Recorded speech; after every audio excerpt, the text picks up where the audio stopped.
Hey there, welcome to the final episode of the Bible and Life podcast of 2019. I can't believe we're at the end of another year and really at the end of another decade. It's amazing to me how time flies.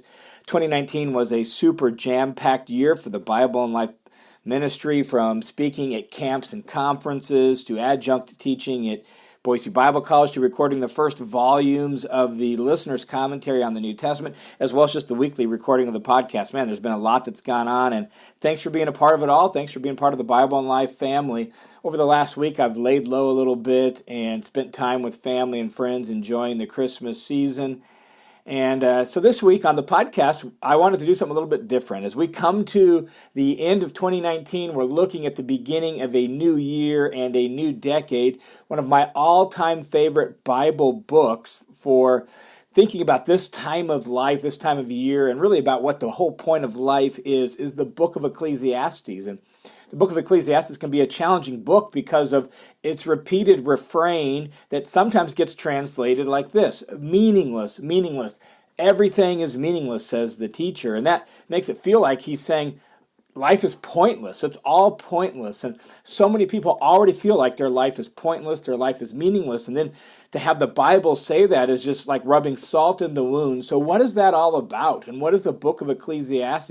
Is the Bible saying that life is really pointless and meaningless? Is that what Ecclesiastes is actually teaching? And I don't think it is. So I want to invite you to listen to this sermon I preached from the book of Ecclesiastes, where we really explore what the book of Ecclesiastes is all about, because it offers really a powerful insight for life, a powerful and profound truth that helps us live life the way God called us to live. So take a listen to this.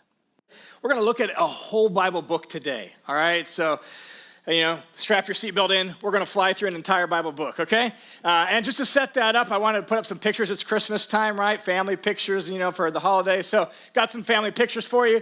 This is my family with my mom and my brother and sister-in-law and their kids. Got my kids in there, my wife in there, and right in the middle, we got my niece holding my first granddaughter. That's right. So we'll zoom in on that. Let's go to my immediate family. And this is, you got me in the background, and then my wife Louise in front of her, and then next to me is my son Jeff, my daughter-in-law Moon, and then little Violet, who turned 6 weeks old on Thursday. So she's a little tiny thing. And then you got my son-in-law Joseph and my daughter Ashley.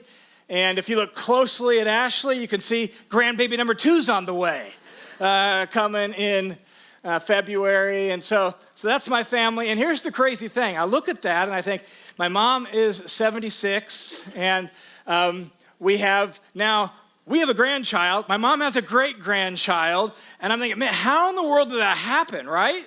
Like, I don't feel like a grandpa. Do I look like a grandpa?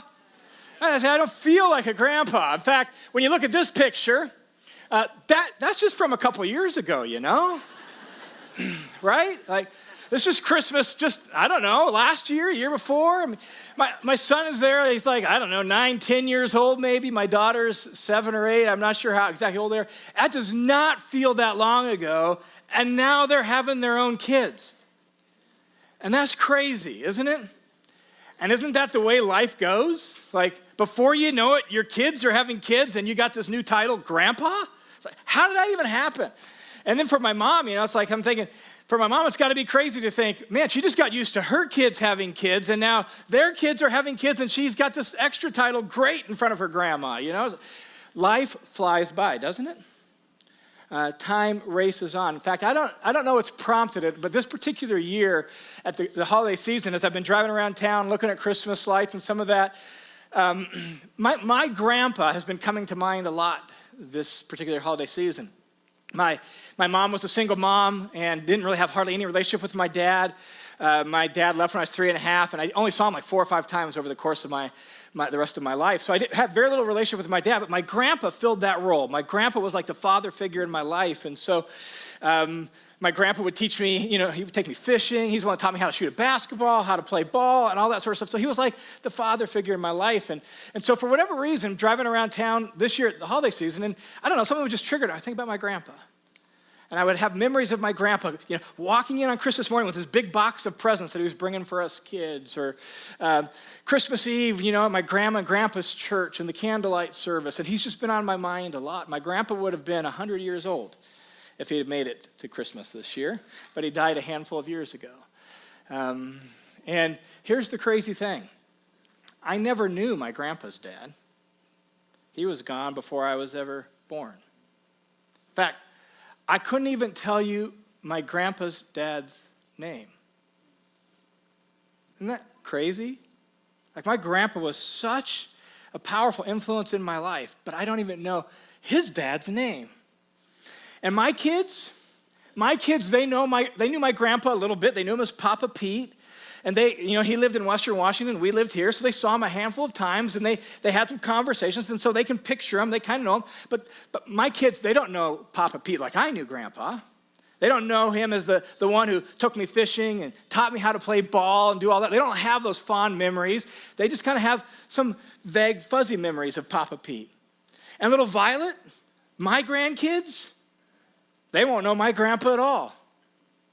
They might see a picture, in a photo album someday or on a wall in our house someday and ask, who's that? And their mom or their dad will say, oh, well, that's your grandpa's grandpa. Oh. And my grandpa gets an O. Right? Isn't that the way life is? Like, it just races by. And before you know it, you're a memory, you're a picture on the wall, and you get an O. That's it. No memories, no fond affection, right? Just an O. And before long, you're forgotten. That's the way life goes. And it's not just us. I mean, even like our grand accomplishments and our grand successes in life. I taught at Boise Bible College for 19 years. Poured my heart and soul into students and in the classes for 19 years. I haven't taught there now for 4.5 years. And I walked back on campus, as I did a few weeks ago when I was doing some substitute teaching for the teachers. I walked back on campus, and most of the students walk right past me. They don't know who I am. They don't know that I spent, so much time there. They don't know that their internship program is the result of my work. They don't know any of that. They may have heard my name in the hallway, but they don't know me. I'm a memory. After 4.5 years, I'm a memory. And I'm largely forgotten. All my hard work, all my my accomplishments, they don't know whether I was a good teacher or a bad teacher. They don't know, whether I cared for students or whether I was hard to get along with. They know nothing about me. Nothing after 4.5 years. And isn't that the way life goes? Life just races by, and before long, you're forgotten, your accomplishments are forgotten, your successes are forgotten, and you get a picture on the wall maybe or in a photo, if that at all, and most people don't know you at all. Kind of a downer, huh? Welcome to church today. We're going to get depressed, all right? It's a bit of a bummer, but it's true, isn't it? It's a fact of life. And we're going to look at the book of Ecclesiastes today. And the book of Ecclesiastes takes this fact of life and says, let's explore it. Let's wrestle with it. Let's deal with it. Let's wrestle with the fact that life flies by and then it's over and then you're forgotten. And it looks at this fact of life, this reality, and it says to you and I, all right, in view of that fact, well, what's the point of all this? What's the point with all of this if that's what happens? And the way the author of Ecclesiastes asks this question, right up front, he sets up the table for this question in the 3rd verse of chapter 1. He says this, what does man gain by all the toil at which he toils under the sun? What do you get for all these 60, 70, 80 years of life and all the energy and all the effort and all the fatigue and all the sleepless nights and all the effort you put into life if in just a few short decades it's over? What do you get? What is a person, a man or a woman, you or I, what do we gain by all the toil with which we toil under the sun on this planet if this is all there is? And the answer, if you're familiar with Ecclesiastes at all, if you've read it in the past or heard anything about it, the basic answer that the author of Ecclesiastes gives us is what? What is the repeated line that we're familiar with from Ecclesiastes? Vanity is vanity. Like the older translations, vanity is vanity. All is vanity. Or in the newer translations, meaningless, meaningless. All is meaningless. Let's just keep the depressing news going. I mean, it's a bummer, right? Now, let's just clarify some things right up front. When the translations say vanity, vanity, or meaningless, meaningless, the word they're trying to translate is a particular Hebrew word, and vanity or meaningless doesn't quite capture it. It's hard to bring that whole word into English, and so they're doing the best they can. But the Hebrew word is hevel. Hevel. And hevel doesn't quite mean vanity, and it doesn't quite mean meaningless. And in the context of Ecclesiastes, it has more to do with this. Hevel, basically one part of the meaning of hevel in Ecclesiastes is fleeting. Life is fleeting. It's like the fog or the mist in the morning that within an hour or two is burnt off by the sun and it's gone. Life is fleeting. It flies by. It races by. And we know that's true, right? I mean, that's the point. You look at family pictures, you're like, when did my kids start having kids? When did I get the title grandpa? Man, it just seems like a few years ago they were just born, weren't they? Life is fleeting.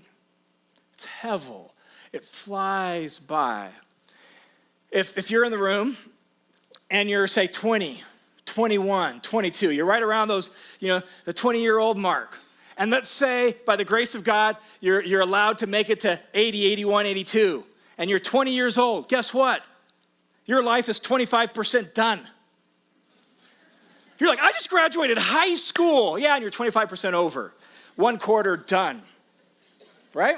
It flies by. I'll be 50 in May. And if I'm lucky, I might have 15 to 17 productive years left. If I'm lucky. I feel like I'm just getting started. I don't feel that old, right? But life is like that. It's hevel. It's fleeting.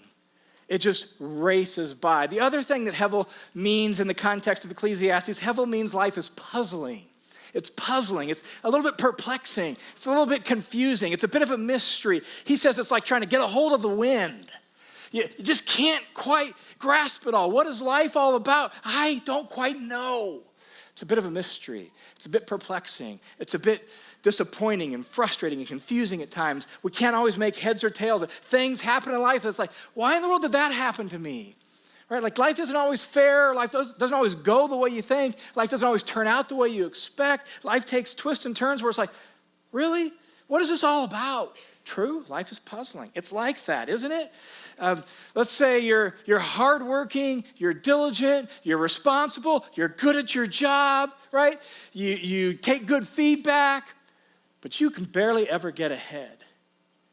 And then this young guy comes along, and he's always getting the promotions. Everything turns out good for him. It's like, I have put in 20 years, and I feel like I have just busted my butt, and I can barely ever get ahead. Life is like that. Why is that? Or let's say you're faithful to Jesus. You love the Lord. You're following His word, right? You're growing in Christ, and you can't get pregnant. And you look around at the world and you think, God, you gave them kids? Them, really? Like, I would be a far better mom. I would be a far better dad than them. And they get kids and not me? God, that doesn't make sense. Life is hevel. It's puzzling. It's a mystery. You approach 50 years old and you're like, never thought I would quite be at this point. Never thought my life would turn out like. I never thought that would happen to me. That's hevel. Life is fleeting. And life is a bit of a mystery. Life is puzzling. It doesn't always make sense. And so, in view of that fact, what do you and I gain for all our toil under the sun? That's the great question of Ecclesiastes. And what the author of Ecclesiastes does is the author of Ecclesiastes says, all right, let's go on a grand experiment and say, all right, in view of this, let's try to figure out what the point of all of this is. And so when you read Ecclesiastes, it's almost like reading his journal notes from his experiment, trying to find meaning and significance and value in this life that's so fleeting and puzzling. And so when you read Ecclesiastes, it can be confusing as well as a book because it's just kind of mixed up because it's almost like journal notes. It's this experiment. Let's try to answer the question, what do we get out of all of this? What's the value of all of this? And so what I want to do is I just want to take a few minutes and I want you to read along with me some sections of Ecclesiastes and explore with him some of the things that are often tried to try to find value and significance in life. One of the things he tries right up front is he says, let's try pleasure. Let's try money, stuff, recreation, entertainment, pleasure. Let's have a blast while you last and see if that's the answer. And so listen to what he says in Ecclesiastes chapter 2, verse 4. He says this, so I made great works.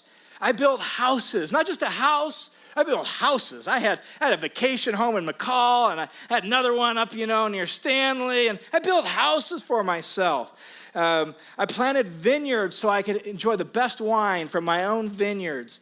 I made myself gardens and parks, and I planted in them all kinds of fruit trees. I had my own orchard, so I had fruit whenever I wanted them. I made myself pools from which to water the forest of growing trees that I had planted. I bought male and female servants. I had servants to tend to all of this so that I had the free time to be able to do whatever I wanted. Right? I bought servants. I had servants who were born in my house. I also had great possessions of herds and flocks. Like, to us, herds and flocks don't mean much. In their culture, that's status, that's wealth, that's having a lot. That means you can have meat anytime you want. They didn't have refrigerators. Most people didn't get to eat meat very often. But if you got goats, butcher a goat. We're having dinner tonight, right? I had herds and flocks more than any who had lived before me in Jerusalem. I also gathered for myself silver and gold and the treasure of kings and provinces. I had singers for my parties, both men and women, and I had many concubines, which again was the symbol of status, but it also meant a whole lot of fun, a lot of pleasure. Whenever I wanted it, I had it. We look at this guy and we say, man, this guy he had it all. We would look at this kind of person, we'd say, you had it all. You had whatever you wanted. You could go where you wanted, buy what you wanted, do what you wanted, when you wanted. He had it all. And when I listened to this description of this attempt to try to deal with the hevel that is life, I say, this strikes close to home, doesn't it? This is an American strategy for trying to make life feel good, make sense, count. This is the American dream. You survey the vast majority of Americans and you ask them, what are the ingredients in the good life? And I guarantee you, the majority of them will say, well, having a nice house, having a nice car, being able to go on the vacations I want, buy what I want, do what I want, being able to have fun, being able to retire early and travel the world, whatever I want. We believe that money, wealth, stuff, pleasure, entertainment, recreation, fun, we believe that'll make life count and life worthwhile. We believe it. That's why I say this strikes close to home. In fact, we believe this so strongly that it's actually introduced a new vocabulary word into the English language. I don't know if you've heard of it. It's kind of showed up in the mid-90s and into the late 90s, early 2000s. This vocabulary, you can Google it, you can find out about it. The vocabulary word is affluenza. Not influenza. Affluenza.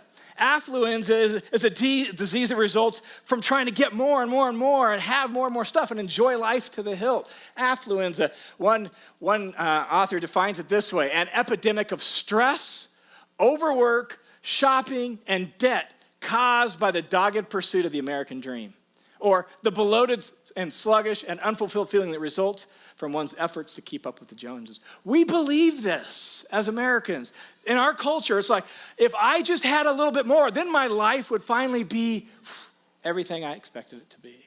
Then I could do what I wanted and I wouldn't have all the stress. And so more, fun, entertainment, recreation. I want to, I'm going to, we're going to, someday. In fact, one recent study actually surveyed a handful of Americans, and 65% said they lose sleep over money and stuff. Do I have enough? How's my retirement account doing? Is it all safe and secure? And all of that. We believe that this is a solution to the hevel of life. And maybe we should listen a little more closely to the author of Ecclesiastes. What's his conclusion? What does he say? I tried having a blast while I lasted, right? Tried having fun and just enjoying life to the hilt. What's the answer? Look at verse 11 of chapter 2. Then I considered all that my hands had done.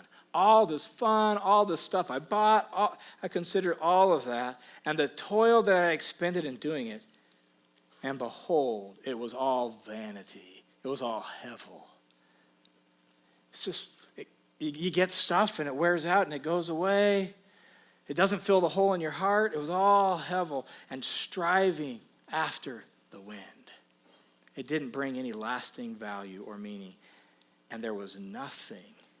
Listen to how sad this is. There was nothing to be gained under the sun. He says, I tried just enjoying life to the hilt. And I reached the conclusion, this isn't going to do it. There's got to be more than this. There's got to be more to life than just buying and spending and going and traveling and enjoying and having fun. He keeps on with the experiment, and he says, okay, how about this? Let's try wisdom and knowledge and education and intellect. Let's get really smart, and does that deal with it? The more I know about life, and the more I understand life, and the wiser I am, the better education I have, does that solve the problem of hevel? And here's what he says about that. He says this in verses 13 and 14 of chapter 2. He says, well, then I saw that there is more gain in wisdom than folly. It is better to be smart than dumb, right? It is better to be wise than to be a fool. It is better to at least say, you know what? I kind of understand how life generally works, and I know how to do life well. That's better than being a fool and making a mess of your life. He says, there is more to be gained in that, as there is more gain in light than darkness. The wise person has eyes in his head. He knows what life is about. He knows where he's going. He can manage his life well. And the fool walks in darkness. And yet, he says, yet I perceive that the same event happens to them all. Now, more on that in a second. But again, this strikes close to home, doesn't it? Get a good education. Did you ever tell your kids that? Be smart, be wise. I mean, generally speaking, don't be dumb. And he says, that's better. That's better. It's better to not be dumb and to actually be smart and have some common sense and live life well. That's better, right? We even believe in American culture, though, that education will solve all the world's problems. Why is there so much poverty, hunger, starvation? Education. We believe that. And again, he says there's some truth to that. There is some truth to that. But in the end, the same event happens to them all. And what is that event? Death. Death happens to everybody. Everybody. Look at what he says in chapter 2, verse 16. Look how the wise dies just like the fool. Same event happens. The fool dies. The smart person dies. The ignorant, the educated, both die. The rich, the poor, they're going to die, right? Those that seem to have life all figured out, those that seem to barely ever figure anything out, both die. Both die. Death happens to them all. So he says, man, this is just so depressing. So I hated life. Because what is done under the sun was grievous to me, because it's all hevel. It's all hevel. It's all vanity, hevel. It's all striving after the wind. So I look around and it makes more sense to be wise, have common sense, and have a good education, have a good understanding of life, but in the end, you're still going to die. And it's like that just kind of puts everything in place. And the experiment keeps going. As you read through Ecclesiastes, the experiment keeps going. He tries things like hard work and success and accomplishment. He says, you know what? Work hard, get a good career, make a life for yourself. And again, we believe that, don't we? I mean, it's part of the American dream. You should work hard, you should be industrious, be diligent, do a lot. Or maybe we would say you should do something meaningful with your life and make a difference in the world. And again, he says, not bad advice. He says, that's okay. He said, that's fine, do that. But think about this. You pour all your energy into whatever the job is, whatever the career is, whatever the company is you started, whatever the church is you started, whatever the ministry you started. You pour all your life into that, your career, your job, your energy, making a difference in the world. And then what happens is you're tired and you're exhausted and you're stressed out and you're worried. Are you sure it's worth it? Sure it's worth it, particularly since life flies by and you might die soon? Or what happens if you pour all your energy and all your time and all your effort into this? And then when you retire or when you die, the guy who takes over for you is a loser. And they take what you worked so hard on and what you invested so much energy and toil into, and they drive it into the ground. And within one generation, it's gone. I worked for a department store in Ohio when we lived in Ohio that had been started. It was sort of a local, sort of like Fred Meyer, but it was just kind of regional to Ohio. I worked there for 2 years, about. It had been around for 40 or 50 years. Within 3 years of me graduating grad school, moving back to Idaho, most of those stores were closed because the guy at the top did not know how to manage it when he took over. So a store started closing left and right. Hevel? Is it really worth it? Or he says, you work so hard, you work yourself to the bone, you go, you accomplish. Wouldn't it be sad, he says, if you got to the end of your life and there was no one even to give you a decent funeral because you had never spent time with people because you were working all the time? So it's like, so work hard, fine, but just know in the end, there's got to be more than just that. There's got to be more than success and accomplishment. How many of you have ever heard the name Lee Iacocca? Right, Lee Iacocca? The crazy thing is, when you listen to the author of Ecclesiastes, he's addressing us, it feels like. These are the things we do to try to make life count. Have fun, entertainment, recreation, work hard, accomplishment, success. Well, Lee Iacocca was that man. Lee Iacocca was a very well-known, influential, powerful business leader, particularly in the 80s and the early 90s in our country.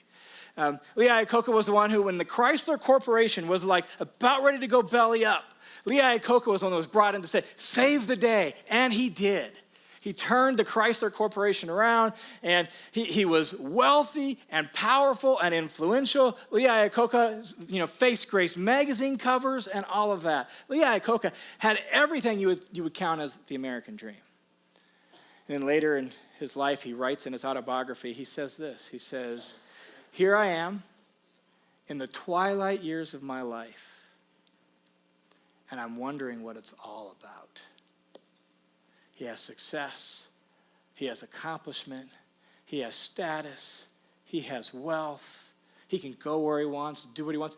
By all accounts, he's achieved the good life according to the American dream. And as his life begins to peter out, here I sit, he says, wondering what it's all about. And then he goes on and he says, I can tell you this for certain, that fame and fortune are for the birds. He had it all. And looking back, he's like, I'm not so sure it really matters. Hevel.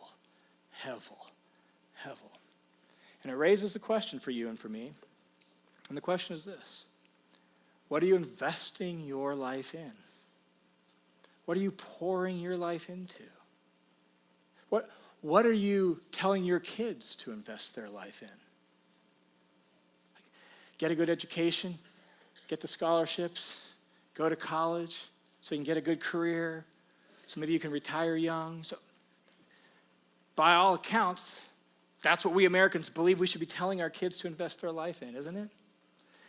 And yet the author of Ecclesiastes and Lee Iacocca would say, I'm not so sure it's enough. In view of all of this, it's hevel.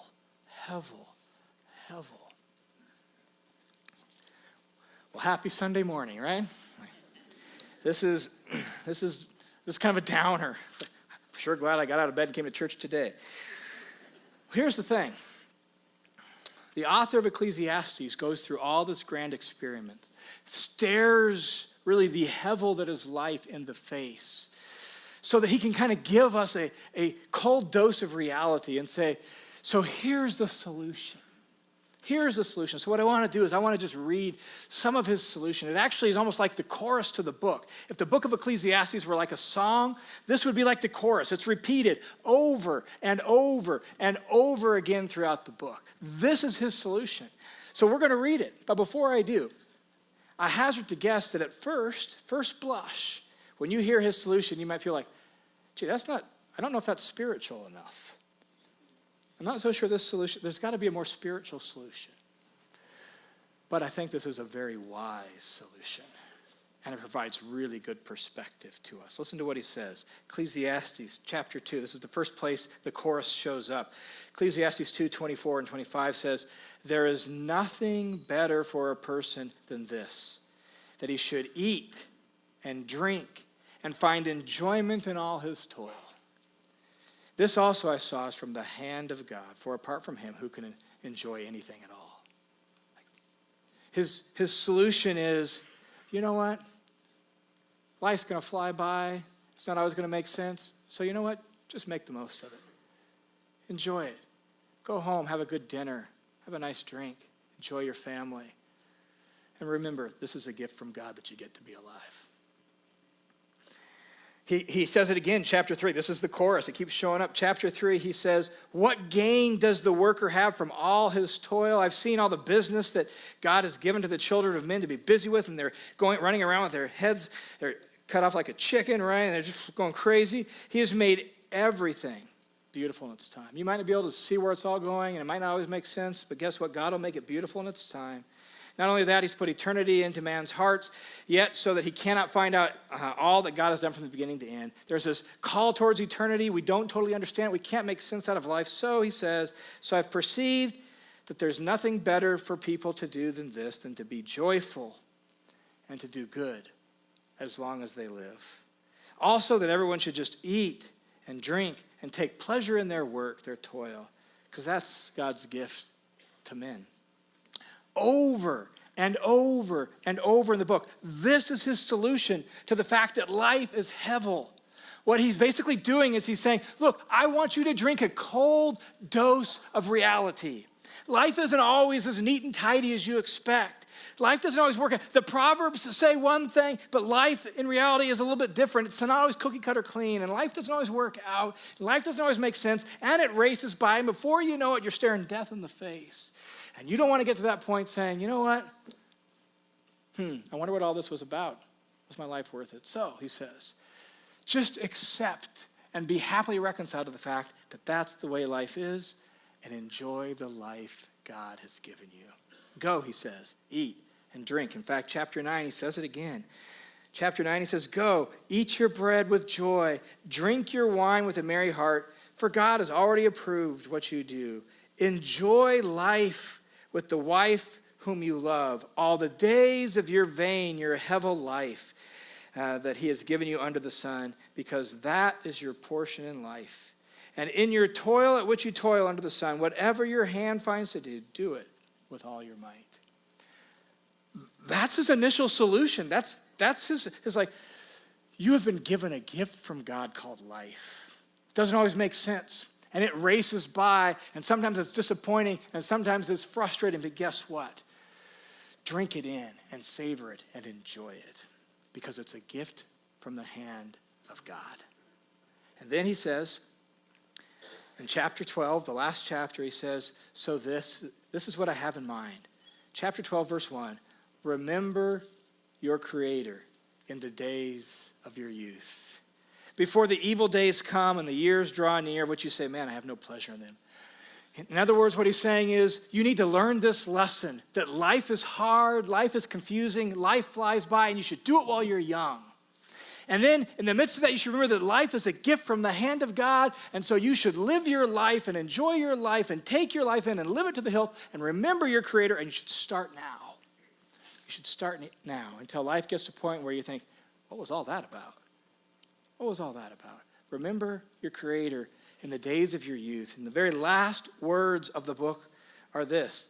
Right at the end, the editor who's kind of compiled these journal notes puts his commentary on it in the final couple sentences. He says, so the end of the matter, when all has been heard, is this: fear God and keep his commandments, for this is the whole duty of man. For God will bring every deed into judgment. Like, he's going to sort it all out. He's going to make sense out of the bad, the good, the fair, the unfair, the pain, and the pleasurable parts of life. He'll sort it all out, and he'll make sense out of it all for you someday. He'll bring it all to judgment with every secret thing, whether good or evil. So honor him. Remember him. Live for him. Do you hear the advice? Like when I was probably 20, 21, the sage advice of Ecclesiastes wouldn't have resonated with me like it does now. But at this stage of life, it resonates loud and clear. Like, life doesn't always make sense. Life flies by. It's heavy. It's challenging. It's difficult. It's frustrating. It's confusing. And before you know it, you're old and you didn't even know how you got there. That's life. So guess what? Enjoy it. Enjoy this thing called life. Enjoy your life. Don't keep looking at his life or don't keep looking at her life and saying, I wish my life were like. I wish my life turned out like. I never thought my life would be like. This is the life you've got. This is the life that the hand of God has given you. Savor it. Because life is heavy, not empty, not pointless, not meaningless, just fleeting and a little bit tricky to understand. So you get one shot at it. So live it, savor it, and do so knowing that it's a gift from your Creator.